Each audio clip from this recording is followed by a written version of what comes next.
नमस्कार मित्रांनो, स्वागत आहे आमच्या यूट्यूब चॅनलवर। तर मित्रांनो, लाडकी बहीण योजनेअंतर्गत तुमचा फॉर्म मंजूर झाला की नाही तुम्हाला कसं समजणार आजच्या व्हिडिओमध्ये बघणार आहे। तुम्हाला मेसेजसुद्धा येतो आणि तो मेसेज कशा नावाने येतो, कसा येतो, सर्व माहिती आजच्या व्हिडिओमध्ये आपण बघूया। फॉर्म अप्रूव्ह झाल्यानंतर मेसेज येतो, फॉर्म रिजेक्ट झाल्यानंतर, फॉर्म डिसअप्रूव्ह झाल्यानंतर सुद्धा मेसेज येतो। म्हणजे प्रत्येक ज्या हालचाली आहेत तुमच्या फॉर्म भरल्यानंतरच्या सर्व मेसेजद्वारे तुम्हाला कळवली जातात। तर चला, मेसेज कशा पद्धतीने येतो, कोणत्या नावाने येतो, कुठे येतो, संपूर्ण माहिती बघूया।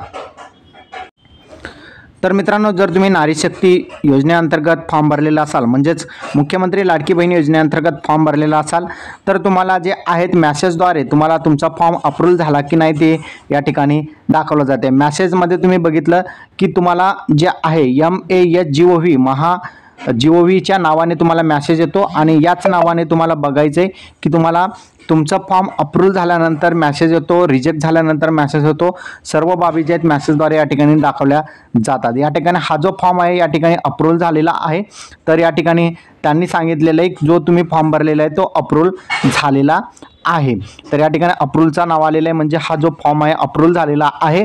आणि जर रिजेक्ट झालेला असेल तर या ठिकाणी रिजेक्टचा ऑप्शन येईल, डिसअप्रूव्ह असेल तर डिसअप्रूव्ह, आणि त्यानंतर फॉर्म एडिटचा आणि रिसबमिशनचा सुद्धा त्या ठिकाणी ऑप्शन दाखवले जातात। तर अशा प्रकारे बघितलं तर तुम्हाला जर तुमचा फॉर्म मंजूर झालेला असेल तर मेसेज येतो। लक्षात ठेवा, तुम्हाला कुठेही फिरण्याची आवश्यकता नाही, तुमच्याच मोबाईलद्वारे मेसेजद्वारे तुम्हाला कन्फर्मेशन दिलं जातं। हा व्हिडिओ तुम्हाला कसा वाटला कमेंटमध्ये सांगायचा विसरू नका। चॅनलवर नवीन असाल चॅनलला सबस्क्राईब करा, अशाच महत्त्वपूर्ण अपडेट तुम्हाला रोज मिळत जातील। धन्यवाद।